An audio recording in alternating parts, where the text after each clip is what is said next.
preacher in the year of '01. When you think it's all over, it's only begun.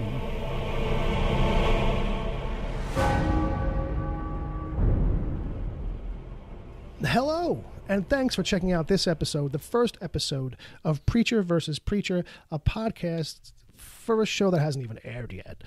This is our 0 episode, our first episode, and we'll be introducing ourselves, explain what this podcast is about, what it'll be in the future, and maybe even convince you to take the ride with us, you know, as we go forward and actually pick up the comic and read it and then watch the show.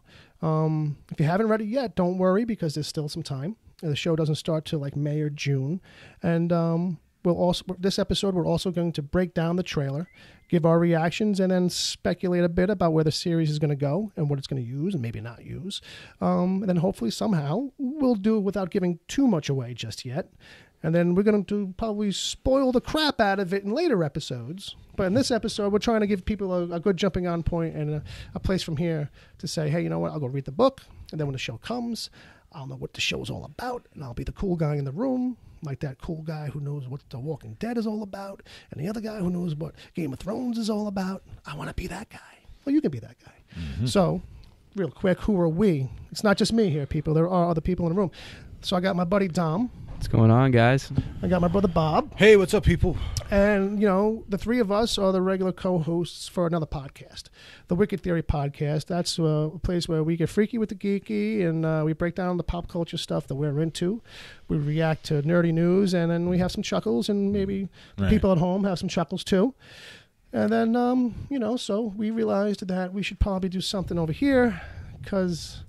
you know, there's just no more room in our regular show. Yeah, we love the comic book Preacher, and once the show starts, if we were to be chatting it up, you know, for an hour plus on our show, we wouldn't get off into another topic. Yeah, it'd be a little too crazy. And I even toyed with the idea of starting a separate show within our feed. Like, you know, just chopping it out. As like little one-shots. Yeah, special like one-offs. But at that point, it was like, well, why not just make it its own thing altogether? And then, you know, this way we can have a little bit maybe more fun with it and let it actually be its own thing in this manner of comparing the book to the show straight up as opposed to being just a regular recap show, which is like, hey, XYZ happened and that's it. Well, Here we are. Yep. So what is this show more specifically? I think if we go to our official description that we're going to be putting into iTunes and other places, if anybody wants to read that, anybody besides? I'll take it. Okay, Bob. All right. So, well, the whole idea of Preacher versus Preacher is that it's a comparison and a companion podcast to the show, right? Mm-hmm. So what that means is that basically, watch the show. We've already read the comics, so now we can analyze everything that went on and see where things have changed. Okay. You know, what does this description we got here say? Well, the description, word for word, says, Preacher versus Preacher, a comparison companion podcast not only recaps episodes of AMC's series Preacher, but it also compares it directly to the source material of the 1990s comic book graphic novel series of the same name created by Garth Ennis and Steve Dillon and published by Vertigo Comics. There you go. I think that's pretty, it's laying it out. Right. Yep, pretty much. Cut and dried. So... what we're going to do is we've all read the book series already. We're going to reread it as so that when the series comes, we kind of know what's going on. It's fresh in our heads. But then each week while the show is airing, we'll be doing a recap here and also a show versus book type comparison. Going to highlight and discuss some of the changes that were made, why they were made, what works and what doesn't. And just to let people know, you know, generally...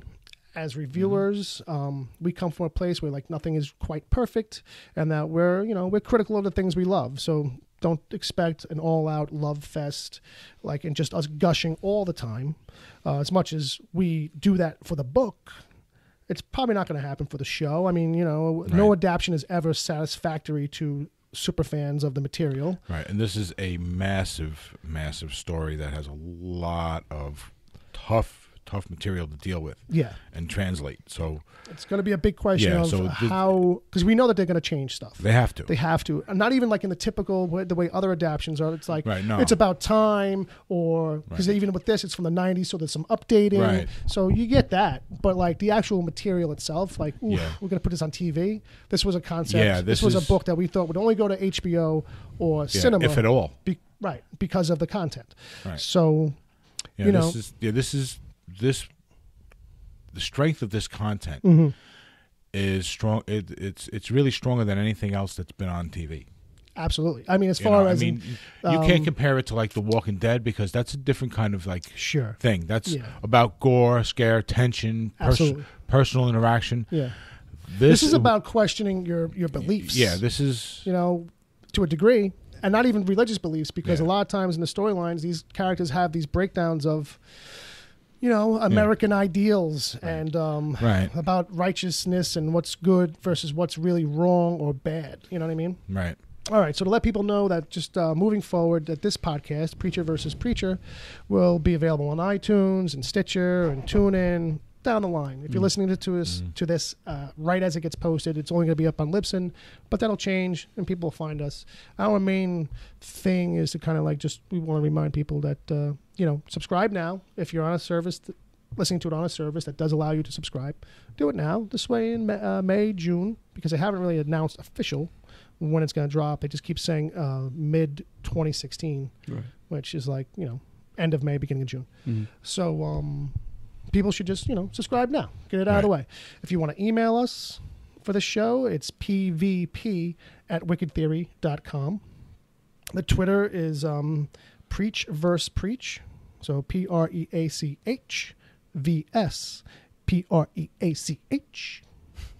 All right, that's how to contact us.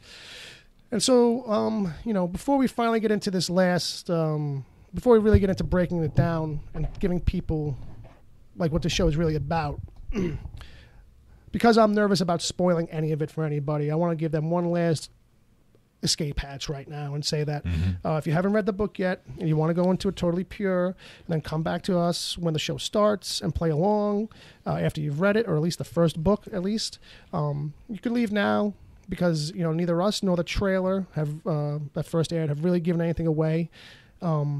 Amazon sold out of the book as soon as the trailer aired. Well, not soon as, but within hours. Then supposedly they got more and have probably sold out of those since then.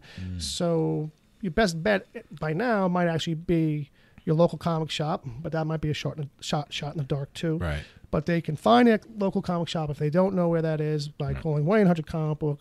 You could ask Siri on your phone, as a friend suggested to me recently, or they could Google the comic book shop locator. It's just a website. You put in your zip code. It tells you where your nearest comic shop is. But they need to know one other thing. I mean, we've hinted at it before, but The Preacher is a book that at times is it's accused of being outrageous or blasphemous for just the sake of being that. I disagree.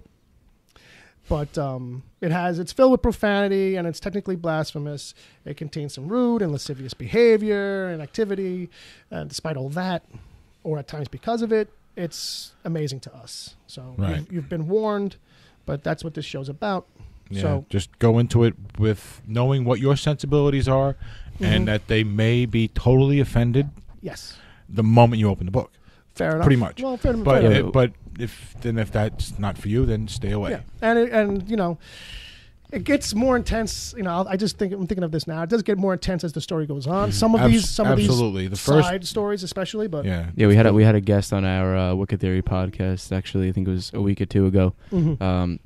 Tell us that when he was about 15 or 16, reading the book as it was coming out monthly, he actually threw the book across the room. Yeah, because he was just so outraged by something that happened in the book. Yeah, obviously, none of us feel that way, but just keep that in mind that it might. I would hope that you would still like the story so much that even if you threw it across the room, you'd still be like, I gotta go pick it up. I gotta pick it up off the floor and see how it finishes, or see where it goes next. It could very well do that to you. I mean, I think so. I mean, some people have I don't have strong Catholic religion believes. Right. So there you go. So it's easy for you to be able to have. Easy for me to read it. Sure. Someone else who, church every Sunday, Sunday school, all that stuff. Yeah. Going to be harder for them to read this. So I got to be honest, man. I grew up my whole life, went to Catholic school through grade school and high school. Yeah. My parents are heavy Catholics. But some people. I never really found a huge problem with the book. I mean, obviously, there's a few things that get a little touchy every once in a while for me, but I never got actually annoyed or angry at the book. Right. So there were moments though that were a little uncomfortable for you. Every once in a while, but nothing that made me stop reading the book. But definitely, there were probably also more moments where it's like, that's just fucking crazy. Exactly. Or that's going to piss somebody really off. Yeah, it's that, and then it's also did they really just do that? Yeah. You know what I mean? That too. Yeah. I mean, I'm trying not to, I can't describe the moment that did that to me. Right. Because to do so would be to really give it away too soon. Yeah, it would just give away the whole thing. Yeah, it's almost I think we're thinking about the same thing. Yeah, we don't know when they're going to drop certain bombs in the show because we'll get to it. But it seems like people on the top of the building living in the tent. The thing is that this story is so crazy. We could all have a different moment in our head. We probably do. That is an equal. Absolutely. That's a level 7. That's a level 7 nutso. Yeah. You know what I mean? Yeah. So let's move it along. Let's keep it on track a little bit. No offense to anybody. Right. But so that's as spoiler free as people listening are going to get from here on for the rest of this episode. We're going to get a little bit more and more spoily, but we're going to try not to give it all away. What we really want to do is whet your appetite. So in that regard, the official show description online or even the preview itself really only kind of scratch the surface of what it's about. From the trailer itself, you basically just think that Jesse, this main character, was just a small town preacher, badass, murky past, and that stuff's all true. But like we just hinted at, Tom's making a face at me. There's so much more down the line, you know what I mean, that we've just hinted at. That's like batshit crazy stuff, and that we don't want to give it away too much. But there's some public kind of information. So let's, I got the I got the wiki from wiki. part of the wiki listed here, and I think it's maybe your turn. Would you like to read? Bob gave a read. All right. Why not? Sharing the fun. All right, so this is the official wiki description of the show, right? Not the comic book? This is of the comic. Oh, this is the comic. Okay. This is of the comic. All right, so Preacher tells us the story of Jesse Custer, a preacher in the small Texas town of Anvil. Custer is possessed by the supernatural entity named Genesis, the infant product of the unauthorized, unnatural coupling of an angel and a demon. Genesis has no sense of individual will, but since it is composed of both pure goodness and pure evil, its power might rival that of God himself, making Jesse Custer bonded. It doesn't have wild. It should have wild right there. But Jesse Custer wild bonded to Genesis. Right. Jesse Custer wild bonded to Genesis, potentially the most powerful being in the universe. Driven by a strong personal sense of right and wrong, Custer journeys across the United States, attempting to literally find God, who abandoned heaven the moment Genesis was born. He also begins to discover the truth about his new powers. They allow him, when he wills it, to command the obedience of those who hear and comprehend his words. He is joined by his old girlfriend, Tulip O'Hare, as well as a hard-drinking Irish vampire named Cassidy. And that's giving you the basic rundown that I think will probably come out of the pilot episode. Yeah. That's, I think, what people will walk away from the pilot with, more or less. I even deleted out a couple of things that happen in what I think will happen in the pilot. I left them out just to leave a little bit of surprise for people who may not be in the know. Right. But nothing too crazy. Very basic setup kind of stuff. Right. But I think that, this is, again, much like the AMC show description, just scratches the surface. Like the stories that, I think that noise is going to drive me crazy. So yeah, I mean, I want to say this though, people, if they could think of, just imagine, go back. You can't read it because we have it here. If you could find it and read it, take a look where it says about how he has the power to command the obedience of those who hear and comprehend his words. Right. Okay, and try to imagine what you could do with that. Right. Well, you could just speak and make anybody do what you want. You could do, literally any little thing that you in your those angry moments could come up with. Right. And if you they will absolutely have to do if it drives them for the rest of their existence. Well, on I'll the tell planet. you what, it would have been quite a different story if Jesse doesn't have that that sense of righteousness within him. Even you can argue whether it's guided or misguided. Some moron from like the far corner of Queens get this power. Hey, be like, hey, you know what? Screw all you bastards. You know what I mean? Yeah. These bagels are free.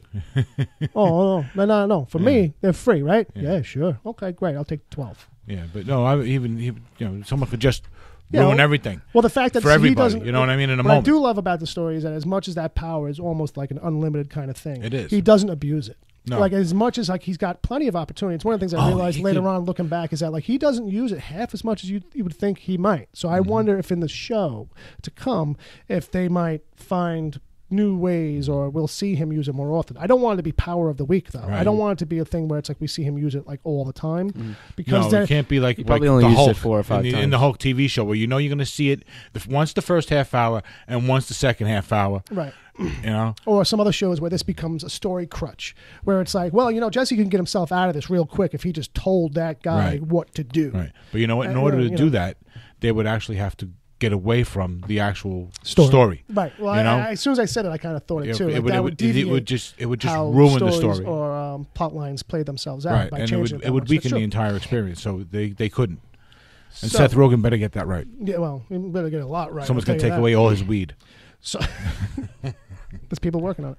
So, in future episodes of this show, the idea is that we'll try not to give away the big reveals coming up. At least this is how I'm thinking of it now. Right. Things might change in exactly how we format our show versus the other show. It is going to be.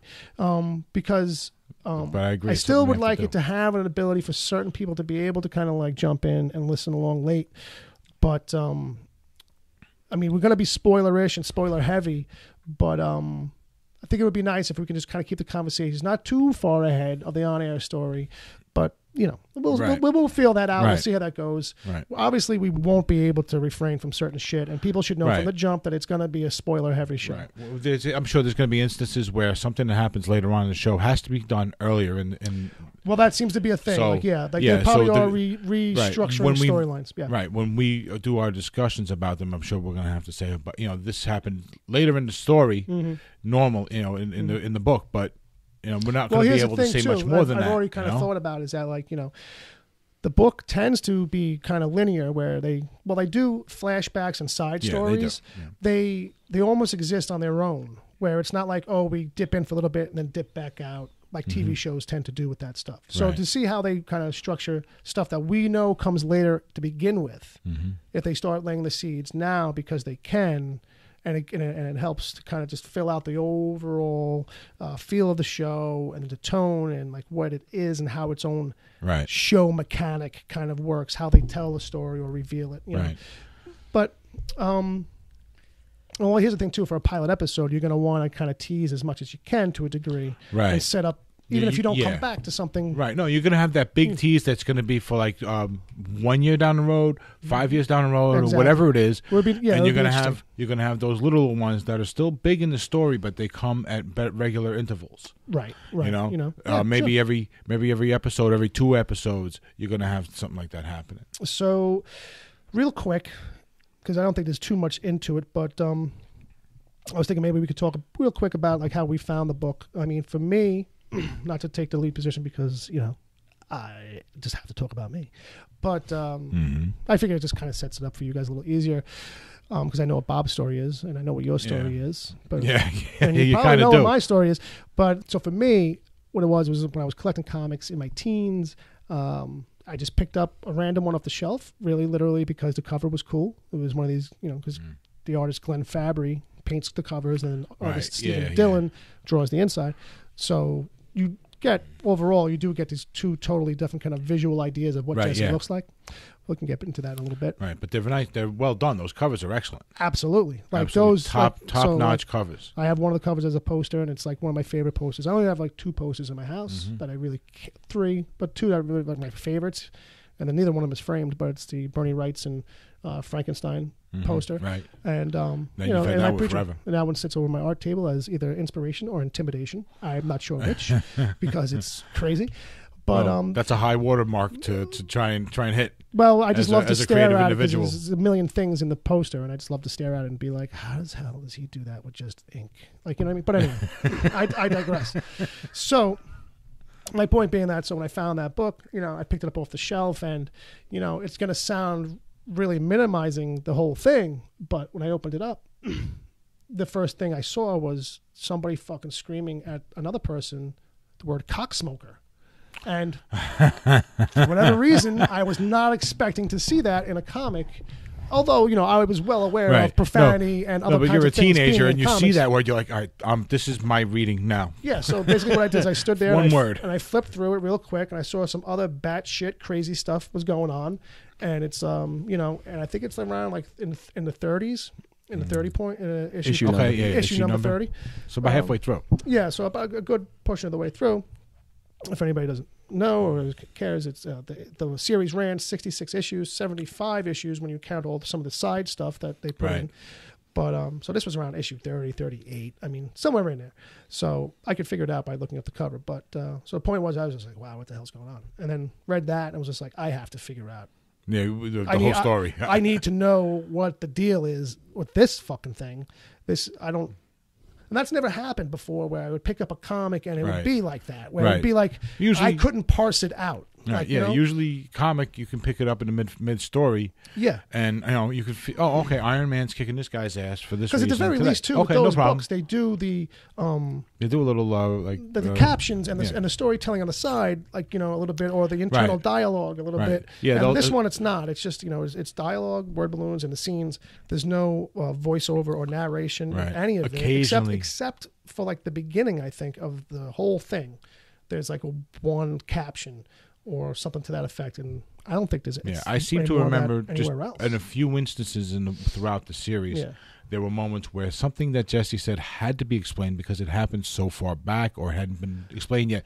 So there'd be a little asterisk underneath the box. Well, that's fair enough. That's the editorial kind of thing. But I mean, like the panels that would be like, right. It's August. It's November. Right. Yeah. No, that's stuff. Yeah. Right. You didn't have that. No, none of that kind of. Meanwhile, back at the Batcave.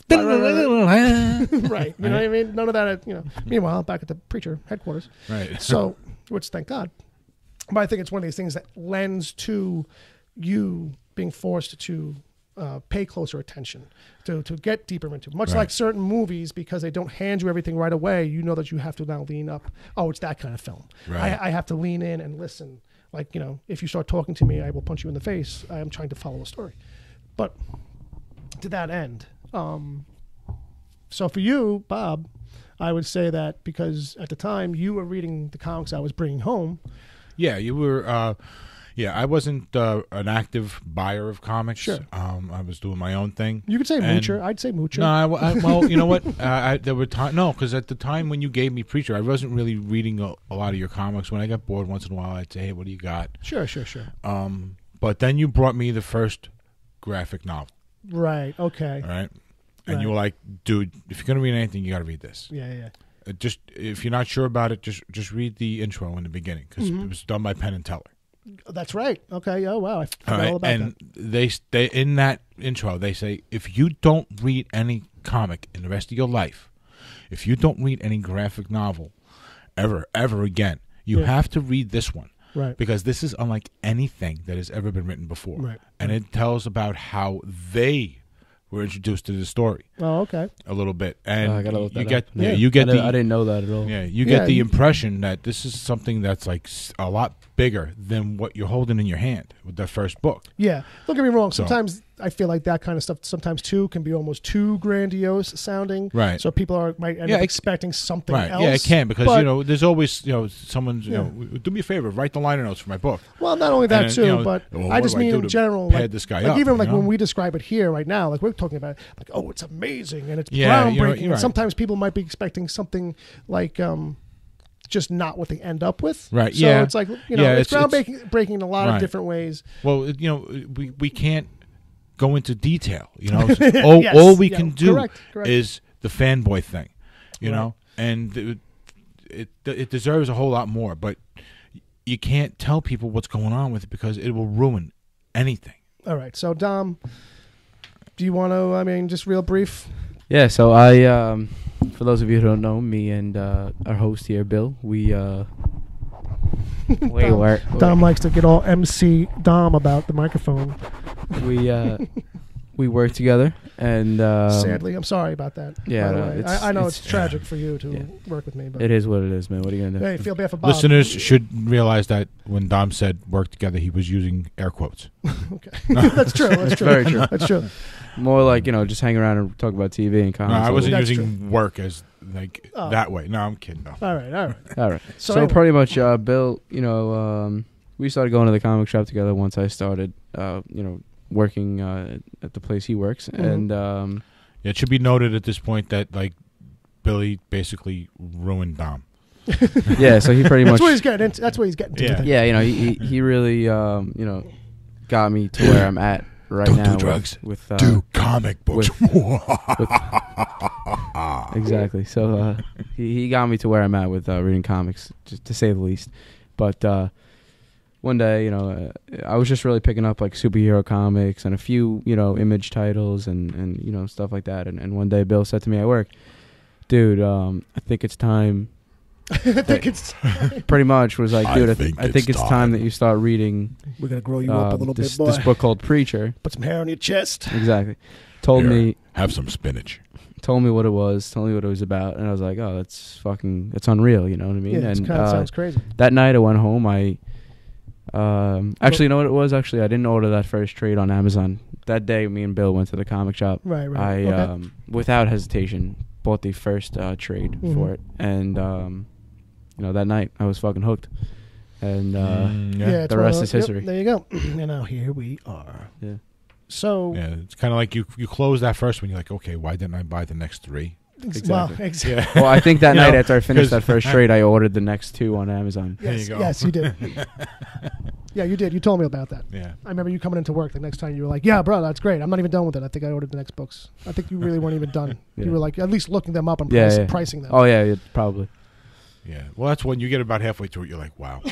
Okay, keep reading. It's like how many books are in this series, and it's gonna keep going. Well, at first it's like, wow, that's a lot. wait. But then when you get to towards the end, it's like, but it's over. Yeah. I'm running out. That's it. Dom literally started reading it slower. I think. Right? Didn't you say that to me? It's running out. I can't. I don't want to read it today. Yeah. Well, you know what? Originally, we were hoping that the show would be on already. When we had heard that the show was coming, that it was in development over a year ago. Right. There was rumors that it would be attached to season 6 of Walking Dead, and that it would be on in the fall TV 2015 season. Correct. So I was kind of hurried, there was a point where me and you were where's the info? A show in development at this stage should be leaking information, or announcements should be made, or we should have more info. Just generally how shows reveal themselves when they're coming up. So I was trying to get done with the book for that. Okay, I see. But then once I found out that wasn't happening, I kind of slowed down, and I finally finished it. Probably around last April or March probably, and now I'm doing a fucking companion podcast for the show that it's based on. It's crazy. Yeah, it is kind of crazy. So moving forward for the rest of this episode, you've obviously gotten the gist of what the show's about, and how much we are gaga for it, and we're going to start picking it apart a little bit. So what you can do at home, if you want to, is you can go look up the trailer if you haven't seen it or just want to refresh your memory. But if you don't want to do that, I am about to insert the audio from the first episode, from the first trailer, I should say, and just to refresh memories, and and then we're going to come back and get into it. So I don't know, check this out.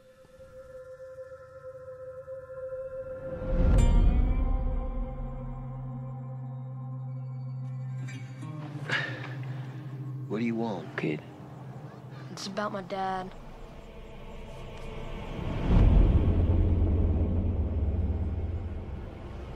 I want you to hurt him. You know it's a sin just to ask me that. I know. People said before you were a preacher, you did things.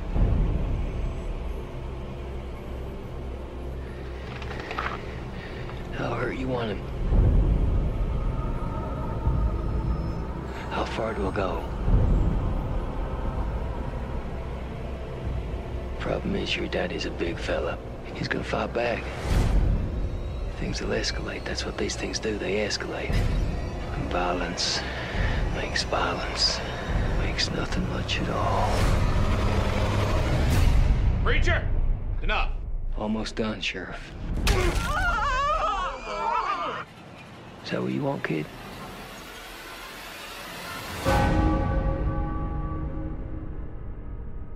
Jesus, what kind of a preacher are you?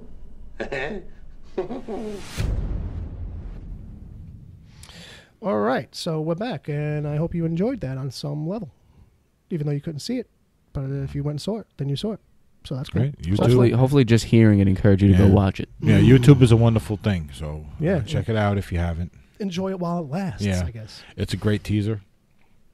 Yeah, so, what are some, the initial reactions? I mean, obviously leading up to it, for us, it's like, who are they going to cast? Where do we know these people from? And then, like, you find out, they got Dominic Cooper from Marvel, basically. Yeah, like, from every Marvel's. From, like, pretty much. It's Howard Stark. That's how I know him mostly. That's how I know him mostly. I mean, I think outside of that, people keep saying, we got to check out The Devil's Double and a couple other movies, obviously. Need for Speed, I think he was in also. And you pointed that out to me, that he was in Need for Speed, and I didn't even know that. And then you were like, no, look, he does kind of look like Jesse a little bit. And I was like, okay, I feel a little bit better about it. Because all I knew was that little mustache that he has as Howard Stark. Right. And it's like... Well, I got to be honest with you, man. Like, before we get into dissecting the trailer or how we all felt about the trailer itself, I personally don't think that Dominic Cooper resembles Jesse much at all. Okay. Which... Right, I agree with that. Obviously, as like a huge fan of the comic, I think we could all agree that it hurts a little bit to say that, the guy who's playing one of my favorite characters of like anything I've ever read, watched, or seen in my life doesn't fit like the exact description. Right. But at the same time, I know he's gonna be good because I know he's a solid actor, and I know he'll do justice. And I felt this way even before seeing the trailer. So. Right. Well, I think Custer is an Anglo-Saxon name, right? I would think venture. So I would venture. I would. So it's definitely a wasp. So he should look more waspish than he does, I think. I'm not sure what ish he looks though. Right. I like, think does he look Italian-ish or it's Greek-ish? I definitely think it's more Latin, and that encompasses French, Italian, Spanish, Greek. And I think for his look, it's actually at moments. Like sometimes he looks like incredibly white boy to me, and then other times it's like, no, like I get the feel you're talking about. Right. Where he feels sometimes he looks like he like the guy on the corner. It's like the round faced guinea on the corner.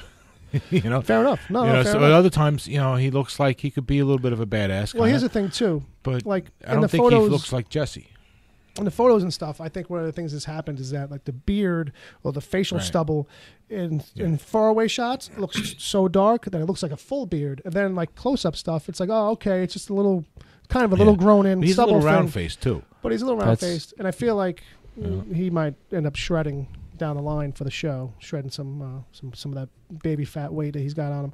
Yeah, he is a little. Not that he's paunchy. No, it's just I think you get used to seeing these guys who are in like, they got like 12% body fat. Well, let's talk about that for a second, because that's something I pointed out to him that between the Glenn Fabry painted covers of the comic book and Steve Dillon's artwork inside, like Jesse and almost every character. Yeah, they do look a little less incredibly lean. Like if you look at the logo for this show, actually, and the two pictures I put together, like the Jesse in the painting is so lean. Yeah, you know what? Like, it's good that you mentioned he looks that. unhealthy almost. You know what I mean? Right, and it's good that you mentioned that, because when you think about it, I think that the story came out around the same time as that whole heroin chic thing was out. You know what I mean? Well, me and Dom have talked about it. What's funny is if you flip through the books, in the beginning of the books, like Steve Dillon's artwork changes a fair amount, where he's got a very kind of typical kind of look, and he kind of refines it into his own style by the end of the series, where everybody starts to become very slimmed and like a lanky kind of drawn individual, and that goes for all of his characters. I did notice that in my original reading. So even if you've seen the stuff that he's drawn for Punisher, like the Wilson Fisk one shot, which is all about the Wilson's rise. They used that as part of the build up for the Daredevil show. But his artwork in that, like, you know, obviously Fisk is a big guy, but he's the only big guy. Even like the goons aren't really, you know, They're tough. more stick figure-ish. Yeah, they look like more like, you know, side guys. It's like, you know, that's Larry the accountant. You know what I mean? Like, fucking, okay, Mr. Fisk, don't go near him, he'll bite you. You know, whatever. But, so that's something about his artwork. And I feel like us trying to find, like, who would ever fit our mental image of Jesse or, that's a fair enough any assessment. of them anyway. Yeah, that's definitely a fair assessment. I think it's going to come down for us, how much do we feel like he's embodying the character or the personality that we absolutely. At the end of the day, absolutely. At the end of the day, when we're watching the show, if he's embodying Jesse the way that we feel the original character in the book is, then we'll just adjust. Yeah, we'll adjust. We'll totally forget about. Yeah, we'll totally accept him. We'll totally accept him as that, and then that'll be the face. And I feel like that's the thing with all the characters. Right. The one hang up, I think, being Cassidy. And only because I feel like Cassidy's a character that, like, as goofy and as nutty as he is in the book, like, and I was talking to both of you about this, I think, that it's a matter of how much does sarcasm read as sarcasm when you're reading a book, and how much do you hear it versus now that we see it. And it could even be the same lines of dialogue, because his line of dialogue, his only line in that is the one that's like a classic line from the comic, which is like one of the first things he says to me, which is, "Jesus, what kind of a preacher are you?" And, you know, he says it in such an offhanded kind of like, you know, goofy, sarcastic, flippant, but natural sounding kind of way that it's like, does that ring as Cassidy to you? Right. You know what I mean? But we only have one line to go on. Yeah, that's true. Well, in the comics, Jesse is more. I took it more as more of a statement. You know, an anxious statement. What kind of a preacher are you? Right. Well, that's fair enough. You know, and I think the thing is too in the book, we have to worry about in the show is, you know, if Cassidy comes out as the character because he's the guy with the energy, you know, and he's the fast mouth, he's the banter guy. Yeah, is he going to overshadow Jesse a little bit character wise? Because Jesse tends to be, you know, it's like saying, you know, the Joker outshines Batman in a way, even though he's not, you know, Cassidy's not the villain. You know, is it a thing where, you know, he's just got more quote unquote personality, so he shines a little better. He's got the energy. It's, you know, Robin Williams and, you know, Billy Crystal in a movie. You know, you're going to feel like Robin Williams stole the movie because he's just got the energy, even if he didn't have the better story or the better acting. You know, so I think that's a thing, a balance. I wonder how is going to play over time. Yeah, well, I think over time, I guess they could fix that because, I mean, what you got to do is see Jesse tell somebody to do something. Well, I mean, fair enough. You know, and a couple of times, and you're like, yeah, that's badass. You know, or if he starts to outshine him, I think it's also a matter of saying, you know, make your reads like tone them down, or, you know, I think somebody they would pick up on, if anything. Yeah, and they would just be like, look, just be careful how you say what you're saying. So Dom's got kind of like a little bit of a breakdown of what he saw of the trailer. Yeah. So give us whatever. We'll start over wherever you want. Like, what you got on there? No, so we'll just start right at the top, man. So the trailer pretty much starts off with this random kid asking Jesse to hurt his dad. Who, by the way, this kid, his name is Tom. I'm going to butcher his last name. I'm not even going to say his last name. Starts with a B. It's Italian. Can't get it. He liked one of our posts on the Preacher vs. Preacher page. He didn't retweet it, but he liked it. Yeah. So that's something. That's our first brush with fame. Really? We'll have him on the show next week. No. So I'm sorry, but continue. He was talking to Jesse. Right. So he's talking to Jesse, and he asks him to hurt his dad, quote unquote. Sure. And drops a little liner that says Jesse used to do things. So now.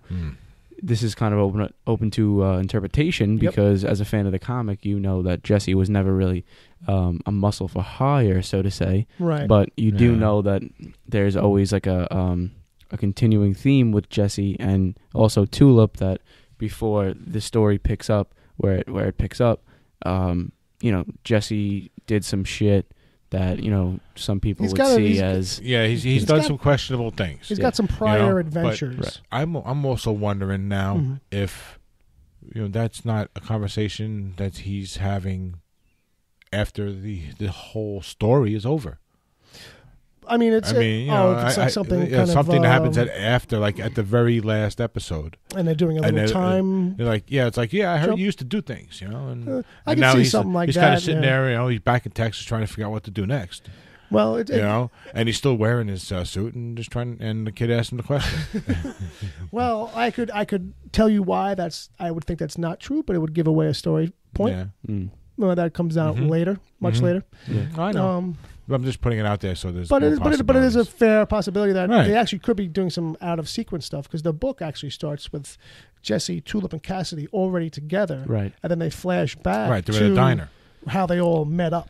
Right. So, and I think it's a thing that they do in the book just to save time, because it was a first issue. They wanted to condense stuff, whereas this now they'll to get everything rolling. Right. With this, what they'll do is a reverse of that, which is that they'll tell us that stuff up front. So one of the things I picked up from that scene was that through the dialogue, I think that because he's saying to the kid like it's not right what your dad's doing, but it also wouldn't be right for me to do something hurtful towards your father. Right. Sure. Pretty much. Right. So, like I feel like through the dialogue you get the true sense of Jesse, but I just didn't feel the character from Cooper in that one scene. Sure.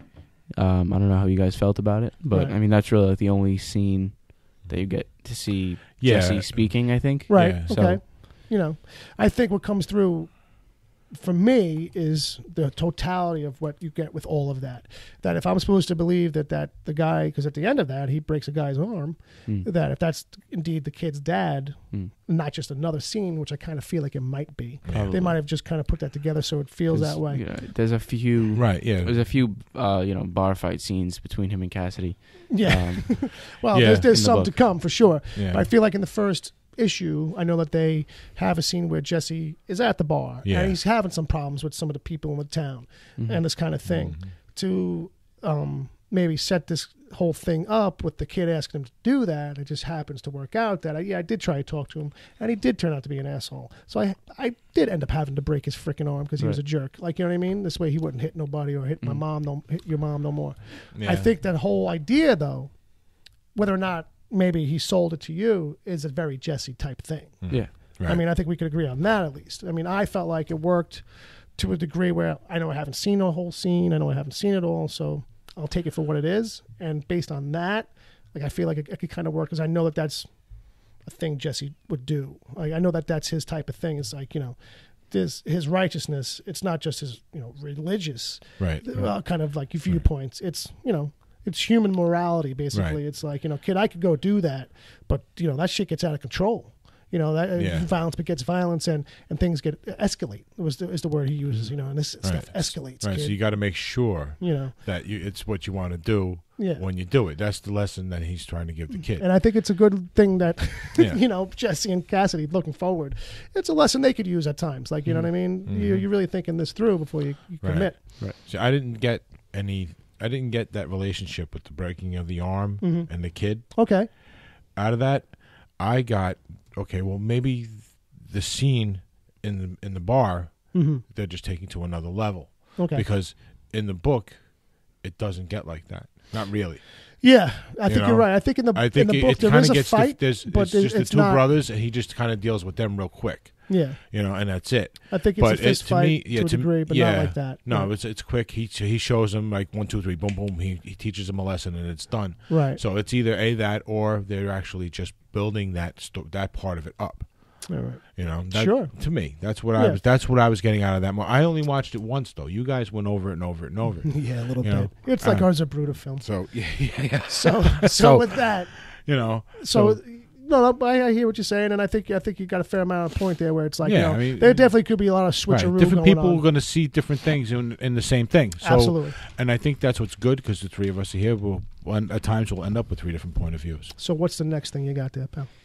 So the next big thing that I noticed from the trailer was the Saint of Killers hidden logo away on the bottle. I only watched it once. I didn't catch that, and that's probably one of my favorites. That's my favorite side story. So I'm pretty sure I actually have a screen cap of it. So on my while phone, you're looking it up, I'll break it down. All right. Bill knows this. I think that side story can actually be a movie in its own. Yes, the origin for him. Yeah. So to break this down real quick, because Bob's not sure what we're talking about. So there's a quick scene where Jesse's like getting out of a bed, and you actually do see the scars on his back, which will be explained, I'm sure, because we know. I remember that. Yeah, I remember that. We know where that's from. Yeah. It's amazing how these things are coming back to me because I have not read it in a long time. Although I'm gonna have to, I have the thing and I have to read it. So inside of one of the shots is that you can see that on the nightstand there's some empty liquor bottles, and one of them is a bottle of rat water. So the question is that an actual scene or maybe a dream scene? And that's something Dom pointed out. But I noticed on Seth Rogen's Twitter feed, the first thing he put up after he posted the link to the video, his next tweet was, "What do you guys think about the trailer? What do you think you're seeing there?" Which I think might play into it. Dom pointed out that maybe that's a dream sequence because it does open up this little cauldron of, well, if it's real and Saint of Killers is the kind of character he is, he wouldn't really be on a liquor bottle. Right. Like, you know what I mean? So I said to Dom, I was like, well, maybe. Unless in the world of the show that the Saint of Killers is like a myth that everyone knows about, which isn't true in the books. Like, no one knows about the Saint of Killers. Sure, but what if it's like a legend of some kind? That's what I'm Billy saying. the Kid or one of these kinds of things. Yeah. Because could be. Because the Saint of Killers story does start in some truth. Yes, it does. So who's to starts say it didn't in a become very unforgiven kind of way. Very, very, very much. And so who's to say that doesn't become its own legend in a way? And that's their way of kind of just saying, well, we put it in as an Easter egg, but if you really want to sit there and think about it and break it down, that's what that is. Like, don't take too much into it other than it just happens to be a coincidence, if anything. Well, yeah, like we're saying, like, it could be that, like, you know, it's a legend, and like, you know, I'm trying to think of like something like if in our world the Easter Bunny was real, you know what I mean? Like, it's like we have merchandise with the Easter Bunny on the front of it. Right. Is it like that, or is it simply like a thing like Jim Beam or Johnny Walker? Like, yeah, it's based on a real person, but it's like, yeah, maybe they're just making the Saint of Killers character a logo for a bottle in the show as a hint, as like a little hint to that character that we're not really ever going to see. I think it's that. I think it's. If we never see him, I'll fucking never watch the show. Dude, he's outside of Jesse, he's the one guy you have to watch. Well, I think he's the one guy that story-wise moving forward, at a certain point, it doesn't work without him. Yeah, it doesn't. You're absolutely right. You know what? There are key points where he does. There are key points way down the line where like certain story turns, you need him. Yeah, you're right. You know, you're right. So. When outside forces start getting involved. That's true. Yes. So then Jesse and Cassidy presumably meet in jail? So not how it happened in the book. No. But here's the thing. I was thinking how that plays out is probably, you know, that one scene where you see Jesse break that dude's arm, the sheriff comes, and maybe the sheriff is like, well, you're being a dick, Jesse. I got to lock you up for the night. Cassidy happens to be there. Right, after a night of drunken debauchery, among other things. Cassidy's in that scene in the bar, so they probably would have gotten locked up together. Yeah, he was right. No, he's right. He's in the background. You're right. You're absolutely right. I didn't even realize that until I actually was pulling pictures out to use for it hit me the promo stuff. After the scene was over, it hit me. You know, as I'm watching it, you know, and it's going into the next scene. I'm like, wait, was that him there? Right in the back with the denim vest on. Right. Classically styled denim vest. Also, while we're on his outfit, fans of the comics probably would have noticed that Cassidy wasn't wearing sunglasses at all. Yeah. In the trailer, which I don't think you ever see him without. In the books. This is a thing that they've, you know, just decided to change outright. You know what I mean? In the books, you really. I think the hook is that you don't see him without them on until the last issue. That's the way it was told to me by somebody else. So I'm going to run with that because that sounds about right. So, yeah. Unless someone smashes his glasses, I think. Well, outside at some point, of so you only reason, maybe get one eyeball in the middle of the story. Or maybe it's in his side story. Well, I was going to say, I think in his side story, his origin stuff that they do reveal, he ends up putting them on by the end of that kind of a thing. Yeah. You know? Yeah, or at the very least, he doesn't have them on during the whole thing of that, which made it hard for me to recognize him when they started doing that story. I'm like, which one of these Irish guys is Cassidy? They're all wearing the same damn hat, and they all look the same. Really, and everyone's written with the same freaking accent. Oh, it's a challenge. But this is like a thing that people on the web have been saying. Sure. Is he actually a vampire now? Well, I don't think there's any doubt about it. You know what I mean? He has to be. I mean, obviously he has to be, but some people obviously they just have to over question, analyze things. Yeah, and I think I understand that that's a reasonable question to ask, but this is the only time a vampire was ever like in a thing. Well, I won't say only time, but it's one of the things with a vampire where he's wearing the sunglasses all the time, like inside and out. Like light in general seems to like really hurt his eyes, you know. But when he's outside and he's got the sunglasses on, he's not too afraid to kind of reach his hand into direct sunbeam and see what it's doing, because that's in the trailer too. Yeah, there's a quick shot of him on a porch. And he's just kind of like part of his body is in a direct sunbeam, and it's daytime, but he's in mostly shadow. So he's just got his hand like in the sunlight, and he looks like he's just twirling it, like playing. You could see a little bit of in and out of the shadow, so that it's you could see a little bit of a flame also. Like he's playing with the pain, like he's like like a almost like building up a tolerance or something. That, or that's like a psychological thing, like a cutter almost kind of thing. Is something I would attribute to. Yeah, that's a good one too. So what else? So then you get a real quick. You get a real quick glimpse or two of Tulip. Yes. Not really over amount of her, like not as much as I would have liked to see of her. I think there's in only this. 2 clear shots of her. Yeah. But you get to see this quick scene of her in a cog and trying to get killed by someone's trying to kill her pretty much, and that's ostensibly how she meets Cassidy and Jesse together. Right.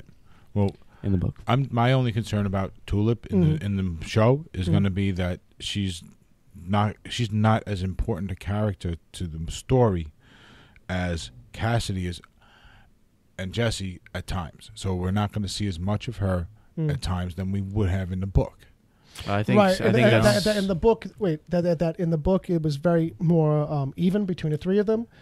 Well, yeah, and you're worried that in the show, because she may not be necessary to those scenes, even though she was in them. You know what I mean? Right. But, you wouldn't want people to get the but the action doesn't. The action doesn't necessarily need her. They might take her out. Well, I think once you get to the certain point, make her more of a damsel kind of thing. I think they're going to try to avoid that because she wouldn't be cool with that shit. No, absolutely not. And set up those kinds of situations and then have her react to them is their way maybe of making the point. And I think they need to stay away from taking her out of scenes where in the book she was involved and then kind of became a bit of a damsel. If they take her out and then just all of a sudden she's just a damsel at the end, like they're saving her or whatever. Right. You're forgetting about how many times she saves. Then it's going to weaken. Right. It's going to. I know. I'm not trying to forget those, but it's but there are a couple of times where she's purely the damsel in distress. She's literally tied up, and they have to go save her ass. And it's not like that. But all I'm trying to say is it's not just because she's like a woman. It's just because that there's because she is a badass. What I'm saying, that shit happens to all of those characters. Right. That's what I was going to put in too, because I saw you going there. Was that it's a thing where, they all end up at certain points or others saving each other's asses. Right. They pull each other's asses out of the fire quite a bit. They become a trio. They become a trio for a good while. They're do. a strong group. You know what I mean? And I think that's one of the things they got to make sure that they don't just water her down. I agree with you, because she might seem a little needless at times. Yeah, well, I think that's the thing that, if any show is going to avoid that, it'll be this show. Yeah, because I think this is a show that is it needs to appeal to men and women. Yeah, well, I think that the thing is that it's going to appeal so easily to men that to back up what you're saying. Yes, you need a character, a strong female character like Tulip. Yeah, to be strong. And I don't think there's a stronger character out there, to be honest with you. No, as far as females go, as far as females in comics, no, I mean, because everything that her backstory, everything that she's been through, and all that stuff. So another damaged character. Love it. Yeah, and I want all my characters damaged. And I can't wait for them when they get tired of going through the main story in Preacher and saying, okay, you know what, we could just take a season and go to Louisiana. We could go here. We could go here. I don't want to give anything away. You know what I mean? But there's flashback stuff that we could just do a season of flashback stuff for everybody or something. Really, you can get them 3-4 seasons in, and everyone, the whole viewership is totally hooked, and you can say, all right, now we're gonna take it easy on the story, main story, and we're gonna tell you all the backstories. Yeah, as much as that stuff. I'm only thinking of it because we just recorded an episode of our regular show where I complained about, to a degree, of doing those kinds of episodes. I'm about to say I like, but the self-contained episode flashback thing. Granted, wasn't a big fan of it on Walking Dead just recently with Morgan, but that's more about the placement in the season. But I feel like this is a show that's when I used to read it and we would get flashback stuff. That's what I used to think like at the time, like, oh, when this becomes a show or something, man, just to have this whole flashback sequence of Jesse be its own thing, just to be an episode and let the tone be totally different. Yeah, like, but you could even do it not even just as an episode though. You could do that whole time. Oh, you do it as a 4-episode, half a season run, like whole, I mean, how many issues was it on its own anyway? Backstory, the Louisiana story. Yeah, it feels like quite a bit. Right, so that could be 6-7 episodes, easy. Absolutely. Back to the list. Let's get the gist. So then, you got a couple questionable scenes with Cassidy involvement. All right. Yeah. First off, the plane scene. Okay. And then you got the scene with him holding that Bible. I think that Bible scene was probably just like a little Easter egg for the fans who don't know that the story is going to have a heavy religious aspect. Fair enough. But I just don't know. It's too early to tell like what that Bible's true meaning was. Means. Yeah, I looked up that King of Tyrus. Because that's what's highlighted in that book. So and, there really wasn't anything too specific. I got a feeling it's going to be like, it could just be however the show makes something out of it. Like, it could just be a shot of taken from him being in the church. No, yeah, and then him just finding somebody's weird Bible, like some kid has it. And remember, there's a scene in the book where he's in the church and he's calling everybody out. Well, Jesse. Yeah, Jesse, yes. Cassidy finds this Bible. Cassidy's got the Bible. So he finds it, but this one thing that's highlighted is like so overly highlighted that like it means something to somebody. Right. But it was like almost like it kind of reminded me of a scene from True Detective season 1. yeah, where it's like, what are all these clues? Yeah. It reminded me, for some reason, of Lost and how like Lost had this big iron door that came down, this blast wall door that had all these crazy things scrolled on it, and each one of them could or could not be some kind of new mystery. So yeah, I remember how that drove you nuts. Well, me and half the world, half the internet at the time. Oh my God, on AOL. Those were the days. So then we got the the plane scene and which scene? The plane scene. Oh yeah, okay. So the plane scene. So you actually have a pretty solid theory. Well, I mean, it doesn't have a lot of meat to it, but it's like what it could be coming from. So my thinking was that, I don't know exactly if we get a story that tells you exactly where Cassidy was coming from before he ends up in the town, and it might be in there. But what if the switcheroo on this in this is like he's got some shenanigans going on, and he's doing that whole fight in the plane, and then we cut to a scene of somebody falling out of that plane. So I'm thinking that's Cassidy. Yeah, well, that's what I'm thinking. In case anybody was confused on it, that happened in the book. Well, did that happen in the book? I know it happens later on. Maybe not in the main story. It's not to him, and it's not to him. It's to somebody else. But I'll fill you in. I'll fill you in later because actually the book is actually laying over there, and that's the only reason I know it so freshly. And I was thumbing through it the other day. But my point being that let's just say he gets because it's in the pilot. That preview was made from basically the pilot or the first and second episode. And the first episode is probably, from what we've seen in the trailer, it's just going to be like the first 5 pages of the first issue. Really. it's about that. That's all the trailer was anyway. Yeah, plus some extras. They only scratched the surface of the pilot even. Right. Absolutely. So back to the Cassidy thing. So I think he gets thrown out the plane or jumps out the fucking plane. And because he's a vampire, he's not going to die. He's not going to die and he's going to heal. He's going to get up and all his bones go straightened out. And then he lands in Jesse's convertible. Ansel, Texas. You know what I mean? Or whatever. Yeah. He falls through the church roof. Maybe. Who's to say? Or lands in the back of his pickup. And there you go. And which is, I think, kind of like where we find him in the book, right? I think he pops he's sleeping. I think he meets Tulip. He's sleeping in the back of the pickup truck that covered up in the daytime. Right? Yeah, and she steals it because she's being chased by her ex-boyfriend. Right. How crazy is it? I remember this. That's good because you're doing a little bit better than me. I haven't read this stuff since I originally read it. Back in the 90s. Well, and this is the impact it's had on me. Your memory should be doing more for you more often. I guess really. Maybe this is because you just love it so much. It's impacted me this much. As soon as you just shake the dust off my memory, it all comes back. Well, I'm glad that you found access to those old files. Yeah. So, anything... There's several times in the story with Cassidy sleeping in a pickup truck. Yeah, I think that's where it started. So, that's going to wrap it up for the our overview of the trailer. I'm feeling like we did it here. I think. I think we're done. I think we're kind of done. I think this is a wrap for the first 0 episode. We've kind of given like an overview of everything we kind of got to say. I think for the most part, if you're expecting us to hate on it yet, that's not happening. We're kind of confused by a little bit of it, like what we've seen, but we know that it's a very vague teaser that they presented in a certain way to not give away too much, but to try and appeal to as broad an audience as possible to get them to say, what the heck? Because like I said earlier, it just kind of seems like you'd be seeing a trailer for some new show with some badass kind of preacher who likes to break an arm when things don't go the way he thinks it should in his time. Right. But meanwhile, it's going to end up being, you all right there, Chief? Yeah, like I had to stretch my back. I had to stretch backwards, so when I came up, my mouth hit the microphone. Oh, all right. Well, I had to laugh at that. Well, that's good. Just don't eat it. It's not dessert. No. That's I got my food cooked. All right, nice. I'm getting hungry too. So with that, I'm going to say a couple things about wrapping this up. I want to let people know that the song that they heard, I'm going to give it a little credit here, is Johnny Cash's "Time of the Preacher," which is a cover of Willie Nelson's "Time of the Preacher," which is probably going to be the opening theme of the show because it's mentioned in the first issue. And Seth Rogen actually put out a tweet of a production board in the writer's room, and it said right there that they were going to use it.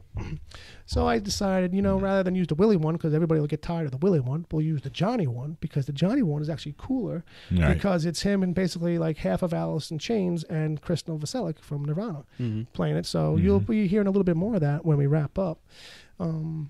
So it's on an album called Twisted Willie, a tribute to Willie Nelson that came out in '96. So that's your little factoid of the week. Right. It's not about twisting your Willie. No, that's a whole different thing. The email again is pvp@wickedtheory.com. The Twitter is Preach vs. Preach. On the Twitter. On the Twitter. On the Twitter. Preach v. Preach. Preach vs. Preach. Preach vs. Preach. And then, you can keep an eye on that. Either one of those, or you can go to wickedtheory.com itself and just look for us to be posting up episodes. But chances are when the series actually starts, within a day or two, our plan is to have an episode up. So since we don't know exactly when it's going to start, I can't tell you exactly when we'll start. But that's the plan, Right. Like I said, if you're listening to us now and it's on a service where you can subscribe, boy, my voice has dropped. So do that. Subscribe. Then find us wherever you can find us. You can find me on Twitter at Wicked Theory. And you can find Dom at DOM_TORRE on the Twitters. If that's okay with you, Dom. Because you're giving me a look I can't read right now. Okay, cool. Because you were like... You look like a sour cat right now. All right. Yeah, and I'm not on Twitter because it just seems to be becoming more and more like MySpace. Yeah, well, I would... Wow. I wouldn't say that. Wow. Oof. I wouldn't say that. But it's its own thing. My free cam models like sending you it's stuff. The thing is, it's only there if that's what you end up finding. It's like using the internet in general. That's true. It's about who It's about who you follow. So... with that, kids, we're going to wrap this up officially. We're going to call this a Dunsky. Episode 0, Genesis, will be the title of the episode because I find that ironic and slightly amusing. And then find us in May. Thanks for listening. Y'all come back soon. I'll be waiting.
In the year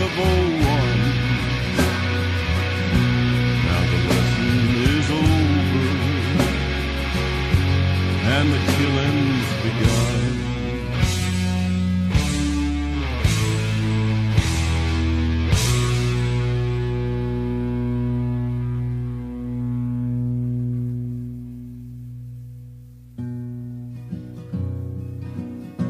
There was a time of the preacher